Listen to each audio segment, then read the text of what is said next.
In a world where stability reigns supreme, one woman walked away from certainty. She traded in comfort for chaos, pay slips for pressure, and chose to bet on the only thing she truly trusted, herself. This is Holly, a fearless founder, a relentless problem solver, and a professional oversharer on a mission to tell the truth about what it really takes to create brands from scratch. No filters, no fluff, just the crazy chaos of entrepreneurship. It's the keeping up with the Kardashians of brand building, but with more spreadsheets, some glam, and hopefully fewer Kim K ugly cries. This is not just a YouTube channel. This is HVB's founder show, and the show you didn't know you needed. What are you waiting for? Let's get into it. I really hope you love that little intro, because that intro is not going anywhere. Welcome to my YouTube, coming at you live from Notting Hill. This week, we're going to talk you through a very easy, very clear step-by-step guide on how to launch an Airbnb in Italy. It has been tremendously much easier than we had originally anticipated. To be honest with you, we went into this with absolutely no expectations. But there have definitely been a few things that have come up that we did not anticipate. Shock horror. So, gonna take you through step by step all the things to do, literally from the very beginning all the way through to listing your property and getting it live on Airbnb. But before then, we're just gonna rewind to Wednesday. It's Wednesday, I'm making a smoothie. On Instagram, you'll know my religious smoothie making that I do, where I have a protein smoothie every morning. I had a call with the gut health doctor recently, and they basically were like horrified when I said that I didn't used to have breakfast. Especially as a woman, is so bad for you. If you're a woman and you're watching this and you're not having breakfast, we need to talk, because high protein breakfast as a woman for your hormones is really, really, really important. So we're making a smoothie, and then I have a call with Jolie, my business partner, and then I have a call with a client after, and then we have a call with our designer, our creative director, Leo, who has held Jolie and I's hand throughout this entire process. Going to be showing us our final designs, because we are soon to be doing our first full print sample, so that we can see how our product, how our packaging is going to look once you print it. And then obviously after that, we'll go ahead with the finished full order. We're just deciding at the moment how many to order as our opening order. As a small business, obviously you do not have the luxury of being able to buy tens of thousands of units. Because of that, then it makes the cost higher. But we have to accept that obviously this is like the most expensive our product is really ever going to be. If you're watching this and you're new and you got pulled in by the old narrator introduction, which by the way, it sold me. I mean, what a great YouTube. Don't forget to like and subscribe. Predominantly subscribe. It makes a massive difference, and I love sharing all of this with you, and I just want to share it with more people. I accidentally almost just put paprika in my smoothie, which would have made for an interesting taste. I put cinnamon in my smoothies because it's really good for reducing. Oh, great. And now I've just dropped it on the floor. Fantastic. Excellent. Anyway, cinnamon is amazing for blood sugar levels and reducing your blood sugar levels so you don't get that spike. Honestly, it's so tasty.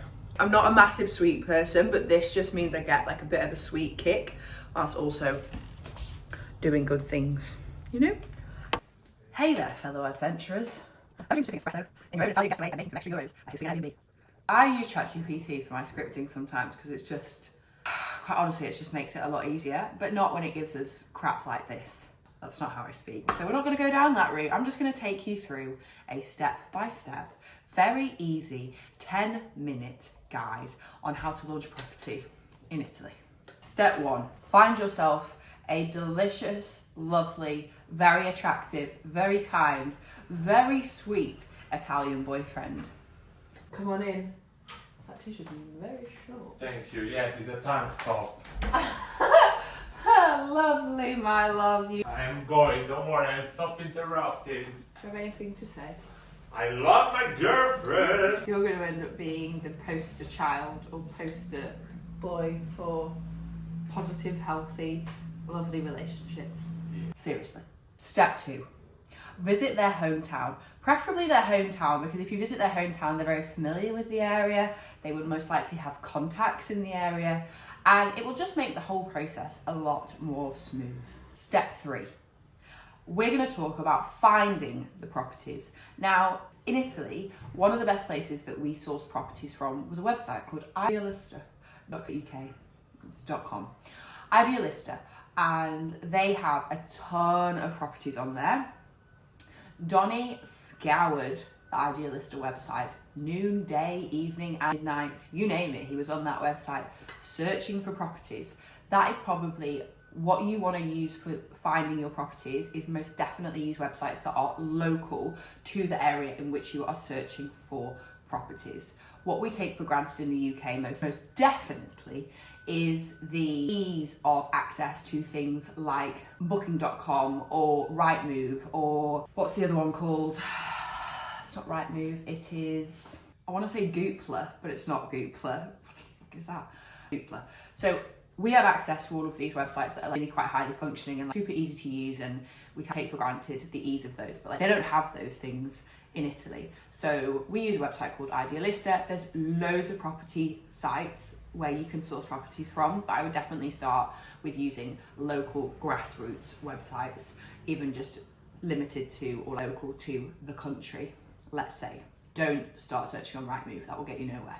Step 4, arranging viewings. If you're anything like me, planning in advance is your love language. That won't work in Italy. We would call landlords and letting agents to arrange viewings a week, 2 weeks, sometimes even a month in advance, because at that point we were still based in London and planning to head out to Italy to do the viewings. So I've just realised the heating's on and I'm quite hot.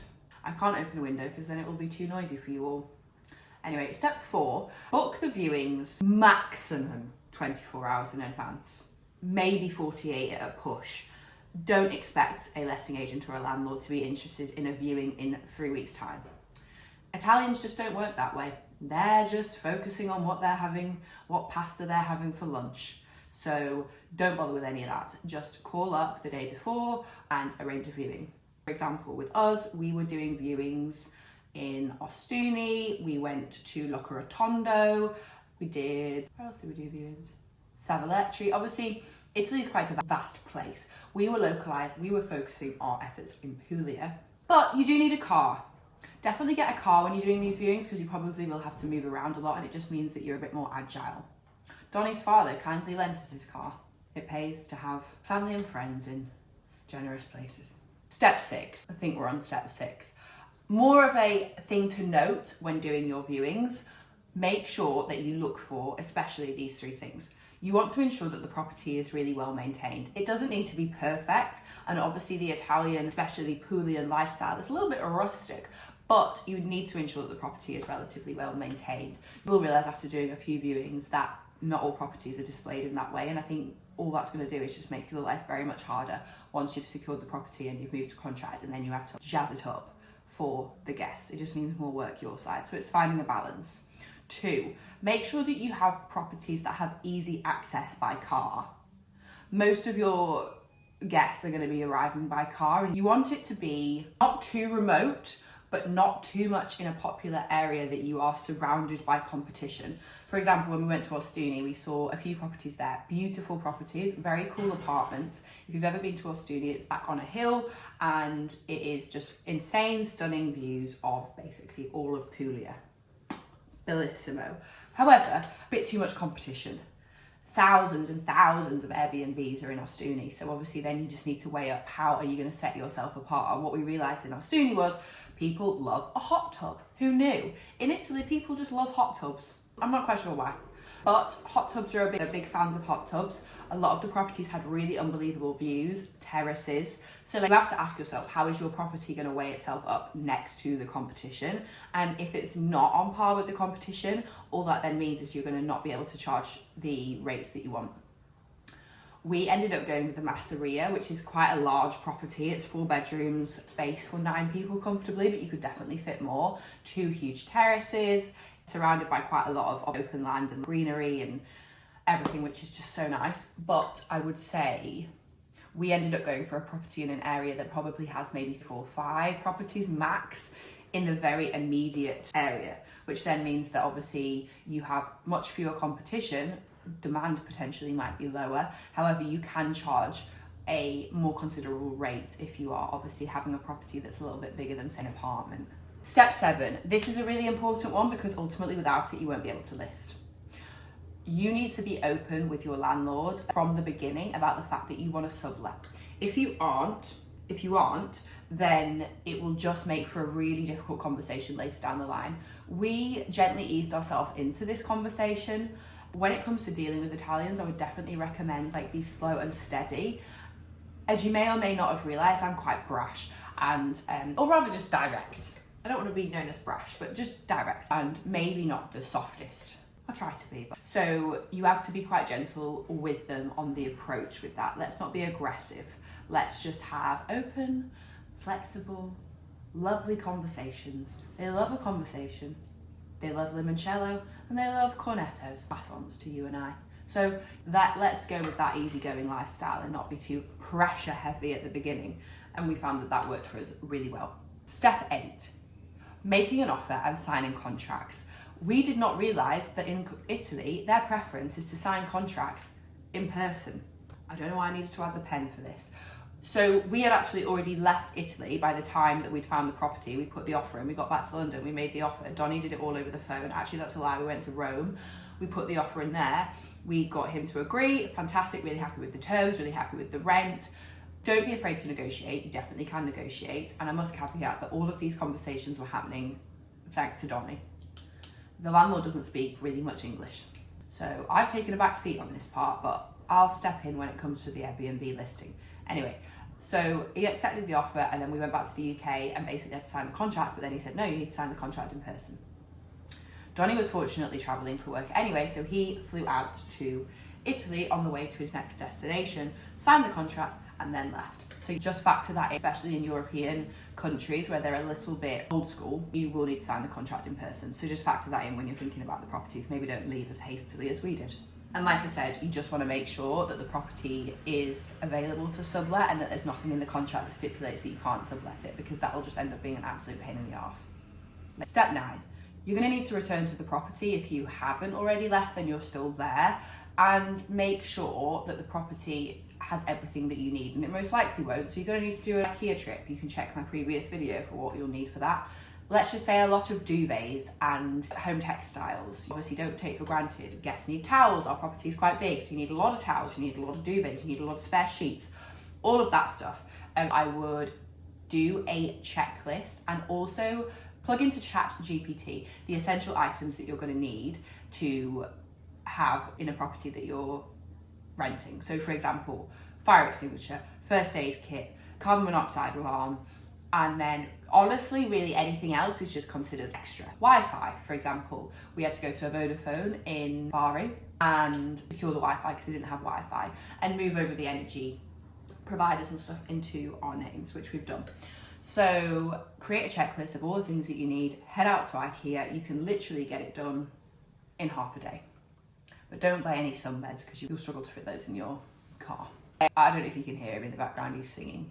You're going to need essential appliances, so your usual kettles, all of that stuff. We did get a coffee maker, but it exploded in our face. So we won't be providing a coffee machine. Sorry, YouTube word. For this particular step, I would recommend staying at least a week. There's always things that come up that you least expect. And one of the biggest pieces of advice is make sure you actually stay in the property for a couple of days, because then you can really get to grips with what's missing, what you need, what isn't there that needs to be there, and what's amazing about the property. And then you can talk about it in your Airbnb listing. In that same trip, you're going to need to organise professional photos. Now, our photographer did us a solid because he was a friend of Donnie's dad and didn't even charge us for doing them, but he shot them on an iPhone. So you definitely could just shoot the whole thing on your iPhone, and I think the photos would still be good quality enough. We're happy with the photos. Would I have taken just as good of photos? But maybe that's the toxic trait in myself, thinking that I'm better than a professional photographer. He was a wedding photographer though, mind I ask. He wasn't a property photographer or anything. Anyway, I digress. You could definitely take the photos on your iPhone if you really wanted to. But we very much see this as a long-term investment. I do think that obviously as we get more properties under our belt, we will probably pursue different photographers, let's say, because we have since gone on to create a brochure for private clients, and obviously photos in that is very important. Step 10, property management. Now, in Italy in 2024, they introduced a rule that those lock boxes are actually banned. So you won't be using any of those. So you need to ensure that you have someone who will be there, unless it's going to be yourself, that can be there to do check-ins. Not necessarily for check-outs, because you can give them directions as to leave the keys in the property or whatever, and then when the cleaner goes back to do their finishing touches, they can sort that out. But you will need to be there for check-in. Now, we fortunately have organised a friend of Donnie's wonderful mother, and she will be helping us do check-ins, as well as one of Donnie's good friends. So definitely going to need someone there if you're looking to do an Airbnb property in Italy. Step 10, understand the legal requirements. Now, some of you are probably asking, legal requirements, did you not think to check those in step 1? No, we didn't. We decided that it'd be a good idea to pursue a career in Airbnb rental property business, and we just figured, how legally complicated can it be? Well, there is quite a lot of documents, requirements, digital numbers that you're going to need in order to get your property listed on Airbnb, and only at step 11 did we realise that. As of 2025, aka this year, what a fantastic time to launch an Airbnb business. You need a CIN identification number. Now, before that number wasn't required, but now you do, to the point where you can get your property ready to go on Airbnb. You can have every little box ticked. You can have everything listed. You can have all the information, all the photos your heart desires. However, if you do not have that 13, 12, 14 digit number, your property ain't getting listed. It's going to sit in drafts for the rest of your days. It definitely helps having a national do the application, because there's certain steps they have their equivalent of a national insurance number or security number.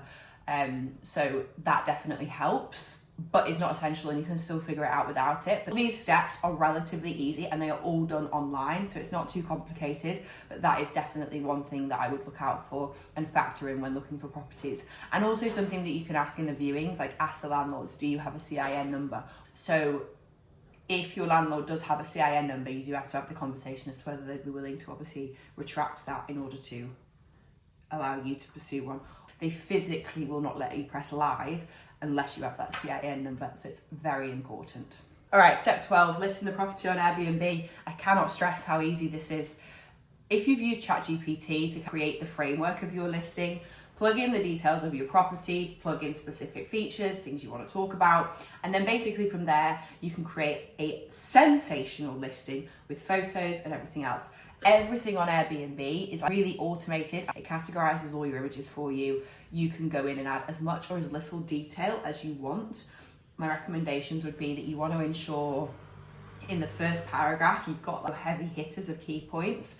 And honestly, every question that you might have about listing a property on Airbnb in terms of the information needed, Airbnb just make it so easy to do. So don't worry about that part, because it probably took me about an hour maximum one evening. Step 14, reviewing the fees. Airbnb have a function that basically your first 3 listings, they offer or suggest offering a 20% off for new properties. I would strongly recommend doing this, and if you have to inflate your monthly price per night in order to cover the costs, then do so. It's going to have a much more stronger offer for customers if you can give them a 20% off. It's way more enticing. Fees are very light. All of that is determined by you, so you can set your cleaning fee for. You can exclude a cleaning fee and just factor that into your nightly rate if you think that that then will make the listing more attractive. What? You get the gist. Step 5, adding your CIN number in. Don't forget your CIN number, very important.